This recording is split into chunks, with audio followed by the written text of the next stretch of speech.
नमस्कार सर्वांना, मी ॲस्ट्रोलॉजर प्रचिती शेटे. 2026 तुम्हाला माहितच असेल हे सूर्याचं वर्ष आहे.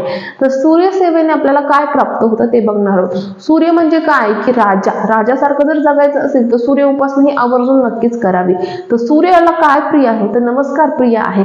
सूर्याला चालता चालता जरी तुम्ही सकाळी नमस्कार केला तरी सूर्य प्रसन्न होतो, तुम्हाला चांगले फल नक्कीच प्रदान करतो. मान सन्मान प्रतिष्ठा यासारख्या गोष्टी तुम्हाला नक्कीच प्राप्त होतात. मान सन्मान प्रतिष्ठा या सर्व गोष्टी तुम्हाला सूर्य देत असतो. सरकारी नोकरीची तयारी करत आहात, मोठ्या स्पर्धा परीक्षेची तयारी करत असाल तर नक्कीच सूर्यदर्शन आवर्जून करावी, सूर्य उपासना आवर्जून करावी. यामुळे तुम्हाला यश लवकर प्रदान होतं. जर सूर्यपत्रिकेमध्ये चांगला असेल तर मनुष्य राजासारखा नक्कीच जगतो.